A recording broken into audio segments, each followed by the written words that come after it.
finally lost. I was getting worried there, but please phone in. This is how serious it's an emotional thing. Yeah. There's going to be a snowstorm tomorrow. I'll talk to you about it later. And I'll be here tomorrow morning, and I'll tell you everything you need to know. Now, let's talk to Paul. Well, the other thing is that if that fundraising thermometer goes up, Phil's blood pressure will come down. That's right. I need you. Yep. It's Monday morning, and as usual on Monday mornings, WGXC presents you with the local news and review with the one and only, the indubitable journalist Paul Smart. Well, thank you. It was a cold but very busy weekend. All the high schools are doing, or a lot of high schools are doing their plays right around now. We went to productions. We went over into the Millerton area for a production of the high school play. Yep, we saw Fiddler on the Roof on Friday night, and then yesterday we all saw Annie at the Catskill High School, and they're fabulous. It's a hard life.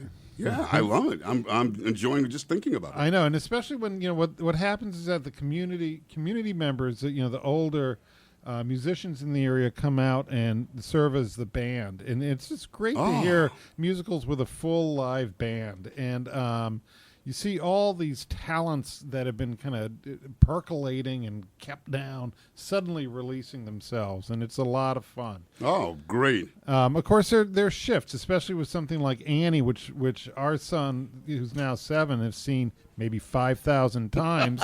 He was like, she's taller than Annie should have been, but we got through that. The other thing, it was St. Patrick's Day. We had a lot of great music here on GXC, and there was the big parade up in Tannersville. It looks like there's quite a big event in Chatham. A lot of kind of private dinners going on. The other big thing that happened over the weekend was up in Chatham, there was a farm film festival. Yes, we had a guest on. Go ahead. Yep, and it just sounds like a great, fun event. In fact, we've reached that point where most of the events that are going on, we have some form of live coverage or preview coverage of it here on your community radio station, WGXC. So it's kind of nice being at the center of things here when reviewing the news. Over at Columbia Greene Community College on Saturday, there was the Twin Counties Science Expo. I don't know if you've ever been to one of those. It's a lot of fun with all these kids bringing out their science experiments. Fortunately, nothing blows up. It's not like the absent-minded professor or what was the great Jerry Lewis one? Yeah, what was he? That's all I remember. Nutty Professor. The Nutty Professor, right. And I'll tell you something. I don't know if you were tuned in yesterday. Sundays is what I call our international day because we have a Latino America show. We have Lile Latan, which is a Haitian show, and we have a Bangla show. But yesterday on the Irish show, Tony Fallon had bagpipers in the house. I know. Live. That was just amazing. It was absolutely terrific. I mean, if you get a chance to go in our archives, and these are the kind of people that we have. Tony Fallon's been in radio since before Christ, and this man knows all about Irish music. It's a great show. And this is what you get here on WGXC. Oh, yeah, and then two of the big events that went on recently, including the film festival, but the other was there was this talk about how things are going in the Hudson African American community that took place over the weekend at the Staley B. Keith Social Justice Center, and that's archived on our website as well. And Absolutely. It was just a fabulous event. About 100 people came out. Things coming up this week.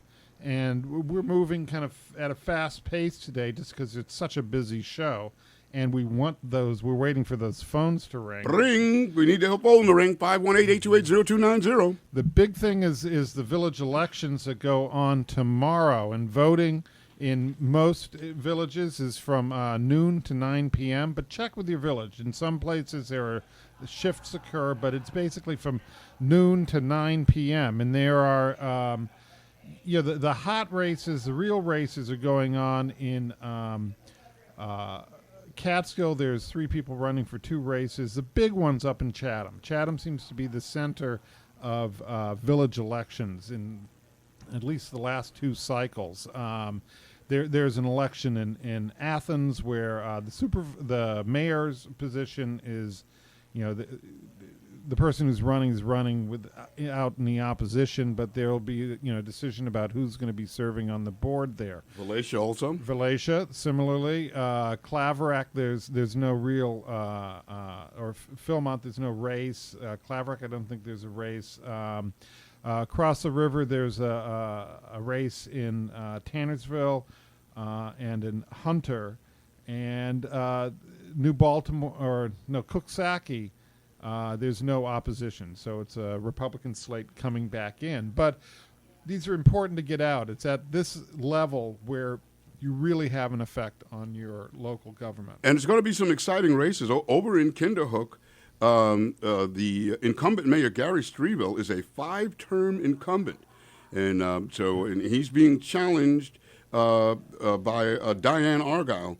So that should be an interesting race. We had one of those in Chatham, as you remember, year before last, when we had, he must have been 20 years as mayor, Mayor Bain. Yeah, and challenged by an outsider. Challenged by an outsider. So things are getting interesting around Columbia and Greene County. Yeah, now in Chatham you have the outsider being Right. challenged by By somebody an outsider, farther outsider. right, And it's, exactly. what it comes down to is a redefinition of where our communities stand, what they believe in, et cetera. And it's particularly interesting right now because it's, especially on the village level, it's very centered on local issues. You don't see a reflection of these other national issues coming into play.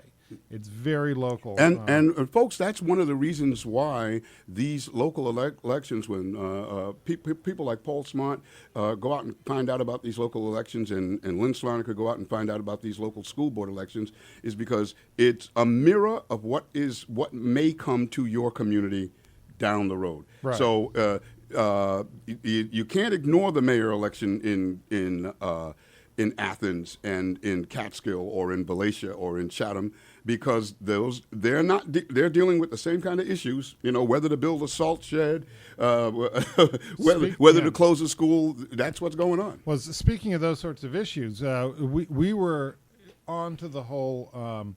What's been going on in terms of gun legislation and the reaction that's been rippling or actually surging across, our region upstate since way before it happened. That's because we started to get alerts of people coming to Hudson, a meeting in Hudson. I think it was 2 months before it happened. As soon as the SAFE Act passed, we started getting emails and charting what was going to be happening.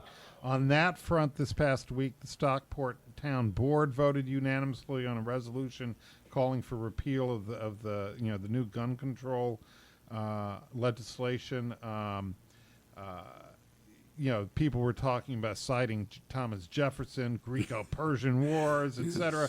The Columbia County Board of Supervisors, which had also said they weren't going to enter into the discussion, voted on a similar resolution last week. The state Senate, which passed this legislation only 2 months ago, passed a budget resolution in which they removed all the funding for what they passed 2 months ago. New Baltimore is calling for protecting the value tradition of lawful ownership and use of firearms. It's a real thing. Now, as we've been talking, it'll be interesting to see whether it lasts into the next round of elections in November, where you're dealing with people on a town and county level. And whether the rhetoric calms down. Yeah, and then that's going to be the most important thing. The only repercussion that might come out in terms of village elections right now would be in the, from what I can tell, would be in the village of Catskill, where the long-term village president, who serves basically as a mayor, Vincent Seeley, he's running on both the Republican and Democratic parties, but he also won election as a county legislator last November, and he was the sole kind of standout when voting no when Greene County passed a resolution against the SAFE Act. I think it was earlier this month or late last month, and it'll be interesting to see if there's any repercussions from that on a local level. It doesn't appear like there is going to be, but one can never tell these days, especially with the way that social media kind of can change an election at the last minute. Actually, isn't it amazing the effect that social media has now? It can turn whatever a politician thinks is the issue may not be the issue. Yeah. Somebody can just come in and start something viral and move it really fast. The same happens with, it's really changed the way that public meetings happen. I mean, if you have 1,000 people, 100 people show up in a meeting hall where they're not expected, it sways the way that meeting takes place and can sway the way the whole tenor of governance can then unroll over the coming year. Mm-hmm. And we forget that it's important to go out to these meetings because the squeaky wheels, they get the legislation. Some other things going on around here this week. There was supposed to be on Wednesday, the Columbia County Board of Supervisors was going to hold a public hearing on this proposed mobile phone surcharge, and that's been postponed. Supervisors are trying to work out specifics on this new local law, so it's anyone's guess if and when it will resurface. Across the river in Catskill, the village there, in addition to kind of getting ready for the elections tomorrow, they're about to begin doing what they're calling a clean sweep to combat what they're calling a recent rash of graffiti on village streets and buildings. Coming back across the river into Columbia County, we've all heard a great deal over the last 2 years about the Glencadia dog camp up in Stuyvesant, and they were the ones that were fighting that the town was putting on noise ordinances and all these other ways of trying to close them down, and they were fighting back using First Amendment and a number of other means. They hired some major lawyers and won quite a few battles. Now, the owner of Glencadia Dog Camp is being sued by a New York City dog owner who left her pet there and is alleging that her dog was mauled while at the dog camp. Goodness gracious. And this suit was filed in New York County Supreme Court. These things take a long time to unfold, and we're going to pay attention to this. What happens a lot of times is that you get charges, allegations, even an indictment, and that part gets covered in the news, and nobody covers when the thing comes through trial and finally ends. And right, and because the dispute over there, the Glencadia dog camp dispute has been going on for years. Yeah, and it affected town government. It's affected a lot of different things, and so one doesn't know all the repercussions of the thing. Having these going back to the idea of crimes that are alleged and brought up in the newspaper and then never covered once they reach the trial state, it's sort of like, I don't know if you've ever been into a cemetery or something where there's not an end date on the stone. And there are a lot of cemeteries around here. If you go through one, you're going to find at least 2 or 3, and it's born 1823 to blank. To blank. And you think, oh, what happened here? So we're going to try to cover those things. There was a brainstorming session on workforce development and education last Wednesday evening, again at Columbia Greene Community College, and that's working with the head of workforce, M.A. Wiltsey, who I've been interviewing like every other month for over a year now as part of the work show that I do, and she's a very dedicated woman. A lot of what they're, the whole idea was to look at ways of boosting the regional economy in terms of hiring. underlying what's going on is the fact that all those workforce and employment incentives and programs coming down from the federal and state level were already facing crimps in terms of their budgeting, and the sequester, from what I hear, is really putting a whammy on them. So I think that was one of the reasons is in light of dropping funding, how do you keep momentum going? And there is certainly momentum out there now. I've just finished a story that'll be running in several papers this week about local real estate, and everybody in the real estate world is feeling that we have finally turned the corner, that not only is the number of sales going up and the amount of interest, but the average sale price has gone up about $30,000 in the last few months, and the volume is really picking up. So there's an optimism out there, but it's how to translate that into employment is something that usually the government helps spur that on, but right. It's not right now because of the difficulties everybody's having down in Washington getting along. There's you put that in a nice way. Well, thank you. That was very generous of you. Yeah, there's also over in East Durham in Greene County. They're for 20 years they've been working to clean up a site of the former Becker Electronics manufacturing site. It was a major employer. Closed down. Then they realized, it became a brownfield site because of the, businesses or industries run in a previous era didn't pay as much attention to the ecological damage they were doing as people do now. That too is a battleground down in Washington and other places, but they've been cleaning up over there for 20 years, and it seems that that's about to come to an end. We would love to see, some sort of ceremony marking the end of that process, the successful end of that process. The same thing's going on right now in Catskill on the creek, where you see these, they've been dredging and cleaning up along the creek front so that a restaurant can go back into what is called the Union Mills building down there. But this process of cleaning and reusing is an arduous one, but a lot of people worry that it's not necessary, whereas there are others that feel it's part of what we do as a society these days. Over in Greenville, kudos go to the boys basketball team over there, which received the Boys Basketball Sportsmanship Award for the 2012-2013 year.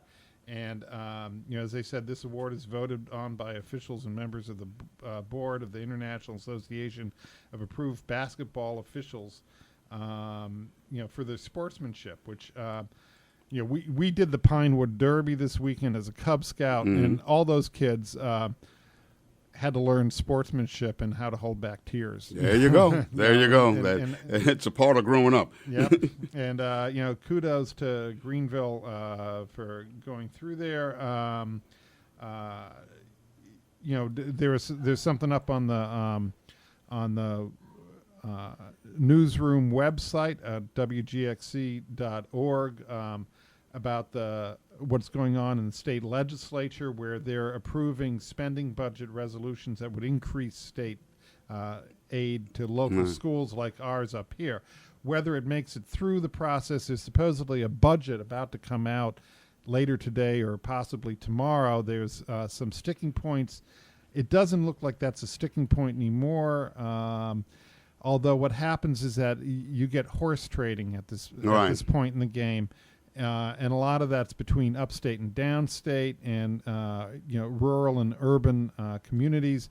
The big sticking point behind the scenes that I've been hearing has to do with this whole issue of casino gambling. And there's been a big lobbying push from Aqueduct Raceway and down in the city to bring gambling down there. And the governor's proposal was to have 3 casinos upstate, and the idea was that 2 of those were going to be in the Catskills, with a third somewhere. Now, the idea that third would probably be in western New York. Everyone's saying you don't put it north of Albany into the Adirondacks. No one's going to go, unless you go maybe to Lake George, although Lake George is already a kind of thriving place. You go out west and you run into competition with all the existing Native American casinos. So if what may happen and what I'm hearing could very well happen at this point is that everyone is just going to punt on all of this for another year, which given that there's a lot of investment down in the what used to be known as the Borscht Belt into casinos at this point, whole communities are tied to the idea of it coming in the next year. You're going to see a lot of dashed hopes.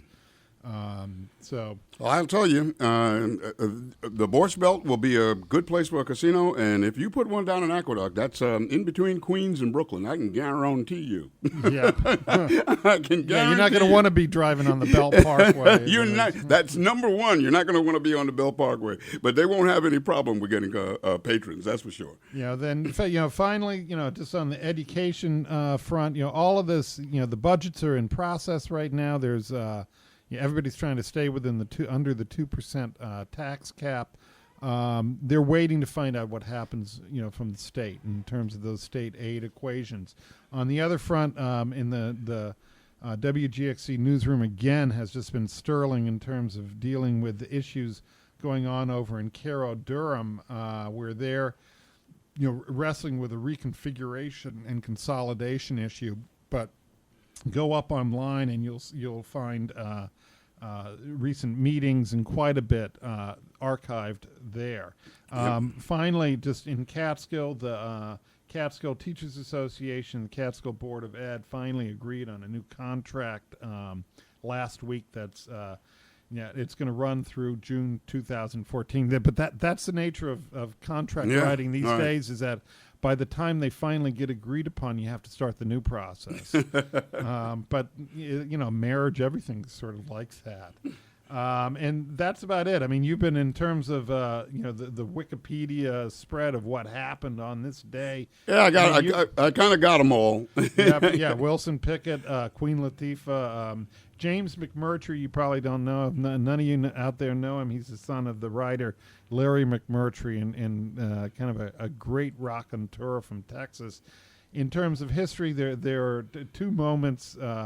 On this date in 1850, American Express was founded by Henry Wells and William Fargo. And there you go. You enter into the credit card age eventually, and here we are.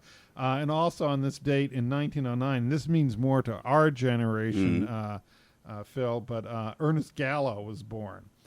Who kind of revolutionized the idea of jug wine. There you go. So that's it for today. And I don't want to hear anything about snow, so I'm gonna run. Thank you, Paul. And I'm sorry to say, but snow is a coming, and it's a coming, and. But thank you very much, Paul. Come on, folks. I don't hear the phone ringing. Give us a call here at 518-828-0290. 518